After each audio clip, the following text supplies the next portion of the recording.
lang siya. Pero napakarami. Hindi ko makikita. Sobrang dami.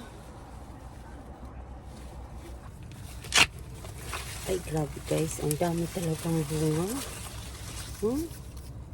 Makikita nyo lang. Diyos ko po. Bakit ganyan kayo kadami? Ano po siya. Tapos ngayon binigyan ako ng napakaraming bunga. Magdilig lang sana ako. Wala akong time na punta ngayon sa garden. Kasi nga marami akong homework. Ngayon, sabi ko diligan ko muna kasi ang tubig nakarami siguro dahil sa bagyo. Kaya minsan busy. Pag ayan nga, yan mo naman ang time na mag-garden, may makukuha ka talaga. Yun ang sinasabi na pag may tinanim, may aanihin. Yan. Magsilip lang sana ako sa backyard. Ngayon, nakita ko yung aking ano ba yun, opo. Hindi natiligan, wala man akong time. May tubig naman na nakalagay dyan. Binuhos ko, napansin ko yung sitaw. Sabi ko, ay, anahin nga siya. Ayan, tuloy. Nag-harvest ng sitaw na wala sa oras. Kasi sayang naman, kulang na siya. Yung iba, oh. Ayan. Nagsombrero na lang. Kasi sobrang sakit talaga sa init, guys. Sobra. Na lang kasi. Oh my God, ang dami niya.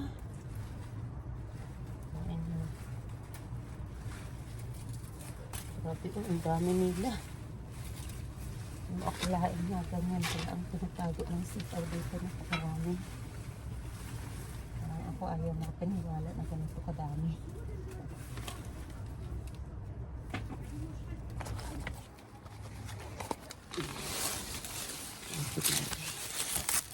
Nakita niyo guys.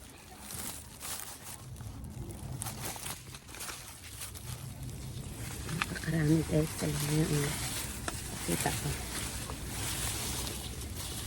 Sobrang dami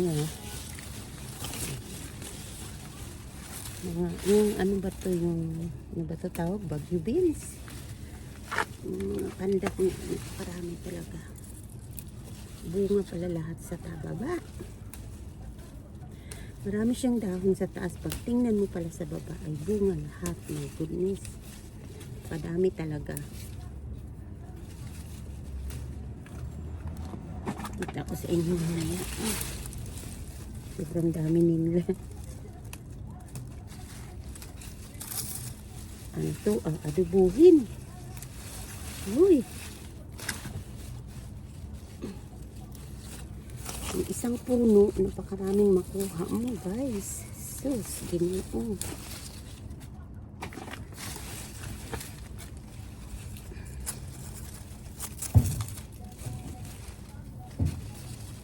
Tapos marami pa siyang bulak.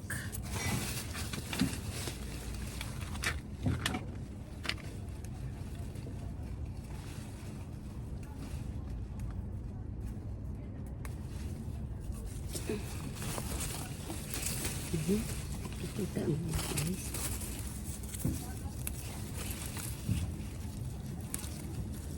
Hindi ko nga ito na asikaso. Pati yung dapat lagyan ko pa to siya ng ano. Lagyan ko siya ng magtayo ba sila. Kaya lang nagkataon naman na nasabay itong bagyo na to. Kaya wala nang time na ayusin kasi nagbagyo na nga.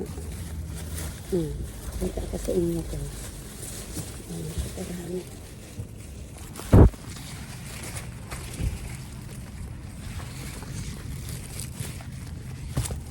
Lagi natin ano. Iba yan. Ano guys, ang dami talaga. Ang dami dito ng gana sa akin ng sitaw na to. Ang dami kanyang bulak. Ito akalain na ganito siya kadami. Ano yan? Wow. Sobrang dami ng blessing talaga. Ang dami kanyang ano ba yun? Daming bulak. Pero ang dami ng dahon ha. Wala sa leaves. Pero sa baba pala, maraming bunga. Grabe. Ngayon lang ako nakaha. ano lang sitaw na ganito karami ang bunga. Lagi naman pero namumunga siya, hindi ganito karami. Dahil siguro sa bagyo. O ano ba? Dahil sa nabahaan kami, kaya sabi niya siguro, kahit sitaw lang kung may kainin kayo. Nga sige, kahit sitaw lang kung may kainin kayo. Kasi alam niya na nabagyuhan kami. Iresip kasi yung sitaw ko dito, kaya hindi siya hindi siya ano ba. Ayan ay ang dami talaga. Tapos sa inyo guys, isang isang sanga lang ba? Ganun siya, isang sanga. Isang sanga lang, napakarami. Di ba? Kita nyo yun? Ang dami niya, bunga. Grabe.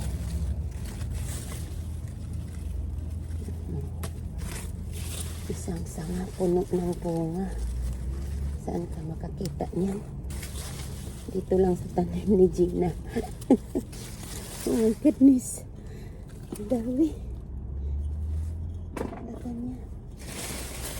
At maliit lang siya. Nagbigyan ako ng maraming bunga.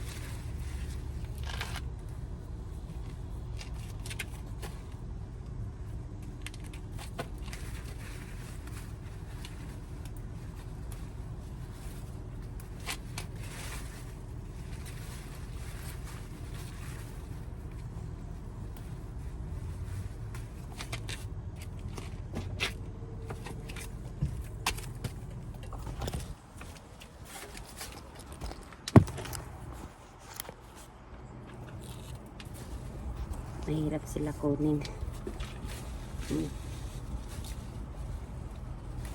Kasi puno, walang space. Wow. Thank you Lord sa biyaya.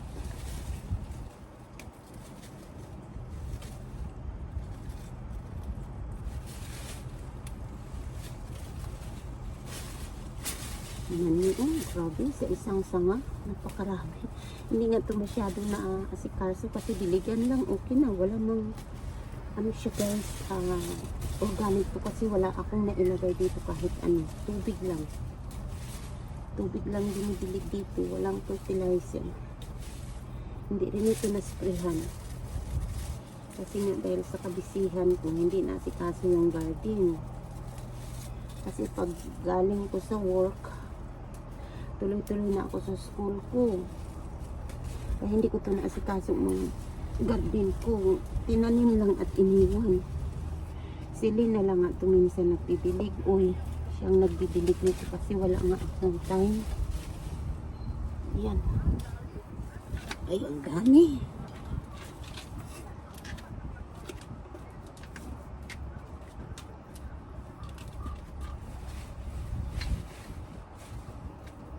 Huwag na natin i-harvest lahat kasi napakarami naman.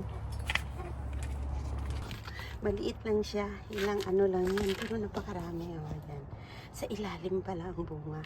Ayan. Puntahan natin yung isang puno lang yung nakita ko kagahapon.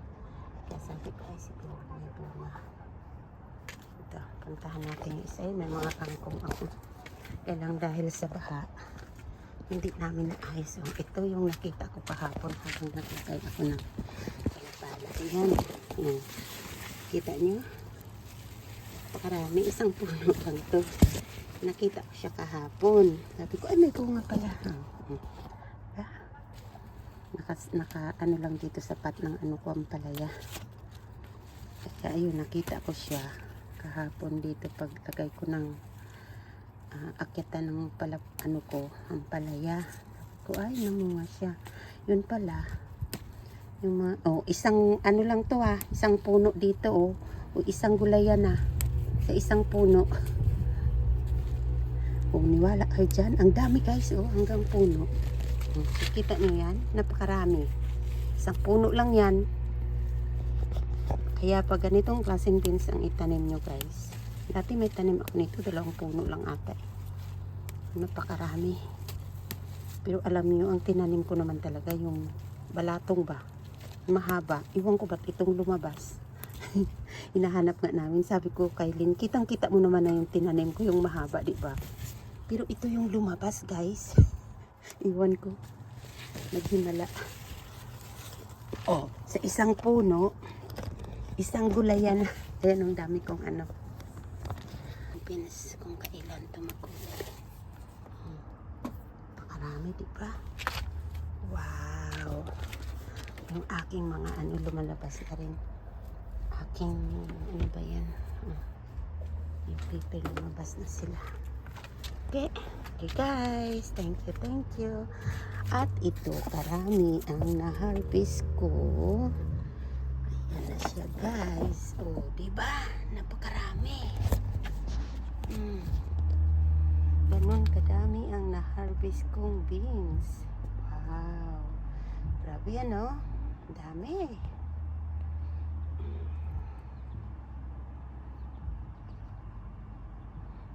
First harvest. Ito na guys, inadubo ko na yung aking sitaw. O diba? Yummy na siya. Nestel fry ko yung aking sitaw. At saka mayroon pang adobo. Yummy! From my garden in the backyard.